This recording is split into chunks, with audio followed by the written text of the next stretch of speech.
I'm going to practice some solo sailing today. I've never even heard of such a thing. And look at all this. Tack, tack, tack, tack. Well, we are going out at a really low tide today. So there's actually people standing on the sandbars right there. And look at this. Usually we don't see that. We had 2 low water alarms, and one was while I was in the center of the channel. The other one was when I drove off the channel accidentally. But yeah, you don't want to go over there. It's just off the channel, and we're almost drafting 5 feet. We have about 4.5 feet under our keel right now.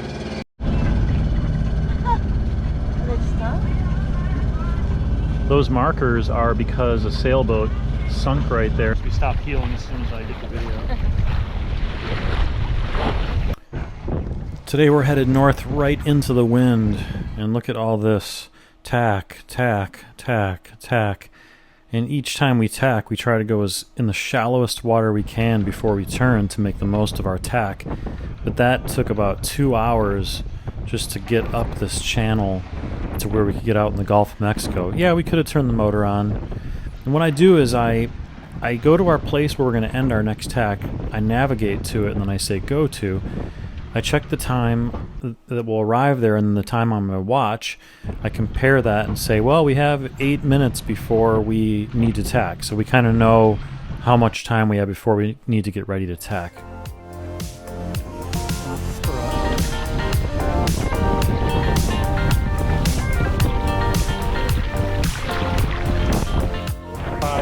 .4 knots here, coming up on our tack. Oh yeah.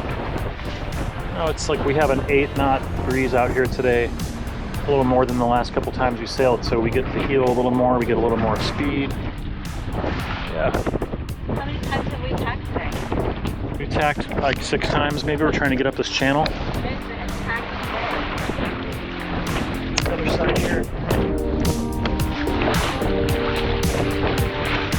Yeah, well, we tacked up and down this channel trying to get out into the Gulf of Mexico. We're just kind of, I think we'll end up doing 6 or 8 tacks to get up here, so we're as close as we can get to the wind. Okay, we got 2 more tacks. Oh shoot, I gotta fall off a little bit. Okay, couple degrees off here. I just did 3 degrees, that should be good. Yeah, that settled it down. Okay, anyways, so boy, 2 hours in now, we've made it all the way up to the tip of the sandbar, tacking. I don't know how many times we've tacked now, trying to really get as close to shore as possible so that, check this out, every time we've turned to tack, our low water alarm came on. We were under a foot, within a foot of water, foot under the keel only. It beeped at us as we turned, so we waited and waited and waited. It got more shallow, and we finally turned, and the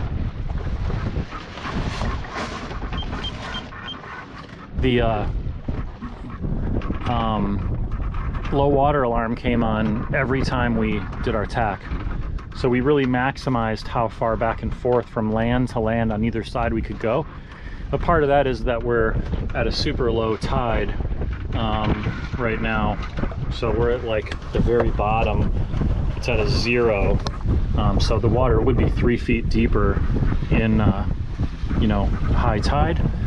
And the crab pots today, man, there's a lot of crab pots. So we haven't relaxed as much as we usually do as far as just not even looking where we're going for 5 or 10 minutes. Kind of have to pay a little bit of attention to that.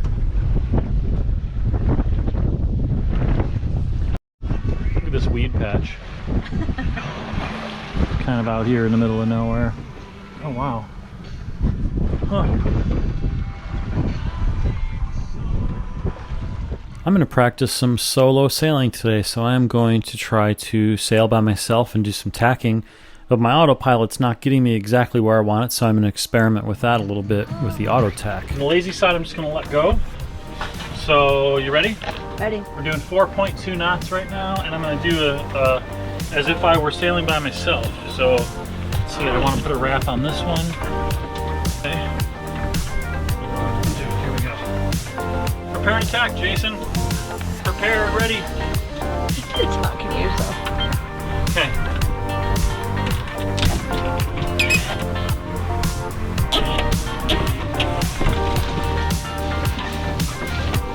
I think there's some settings in my autopilot where I can make it steer a little more aggressively during the tack, which I think I want to do because it didn't steer me through it quite as fast as I would do it myself.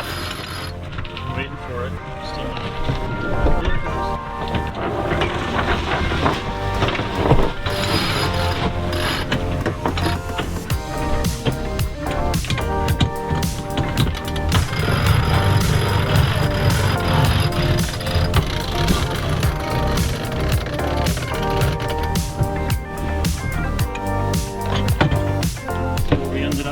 Okay, so that was good because we're close hauled, so that plus 10 helped.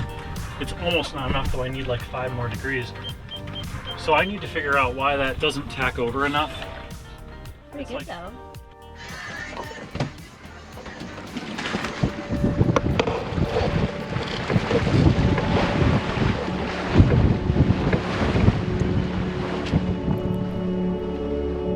This feeling of sailing, it's not like anything else I've ever done before.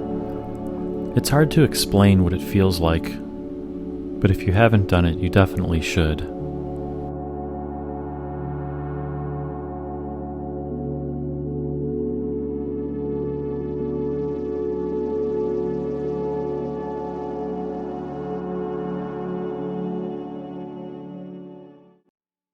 Alright, so we're wing on wing right now, but actually the wind is coming off our quarter here, so there's a real concern that the boom is going to swing through and accidentally jibe. So that doesn't happen, I'm going to go put a preventer on up to the front cleat. Unfortunately, we don't have a cleat really available part way up, so I'm going to put it just up to the very front cleat there.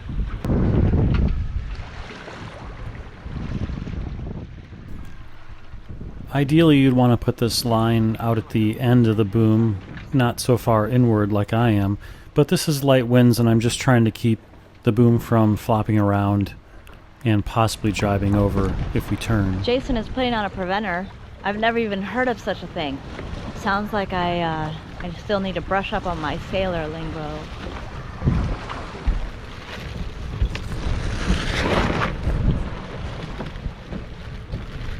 Okay, now do you understand what preventer is? Yes. Yeah. Yeah. It's going to prevent it from this thing swinging back around. No, get stuck right there. Yeah. Good. Okay, so now... One mistake we made while we were out there, which we didn't notice until we watched the video later, was not moving the Traveler over to starboard. So if you'll notice, our main sheet is getting caught on our spray shield stanchion there, so that wouldn't be good in a real high wind. Yeah, we have a pull for our Genoa. We could also put that out to extend the Genoa really far off the side of the boat, but today we're not using it. 3.7, I might let the Genoa out a little bit actually, let's see. 3.8. Let's try letting it out and see what happens. That's what's good about autopilot, you can just mess around. Look how far out that's going now, wow. Wow. That's good, that's almost Pull it in, bad. baby. Oh, you're going to drive. Okay, that's bad. We don't want that. That's not good. Sailing's a lot of work. There's a lot of know-how. Today hasn't been just, you know, when we're at a beam reach all day, it's pretty leisurely. But this upwind and downwind is a little more to do. But I'm not complaining. Lately, my favorite part of the sail is this right here, where I'm not doing anything. The boat's sailing itself, and I'm just watching the waves catch us and pass us. We're on a downwind still. Man, it's been like, I don't know, an hour and a half. Something like that. And there's nothing to do but just sit here and relax.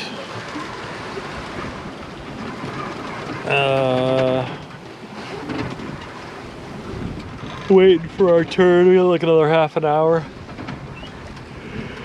We closed our eyes and took a nap. Kind of wish I had a Sam Holmes rearview mirror right there that I could look in. Maybe I'll get one of those. He should market that and call it a Sam Holmes mirror.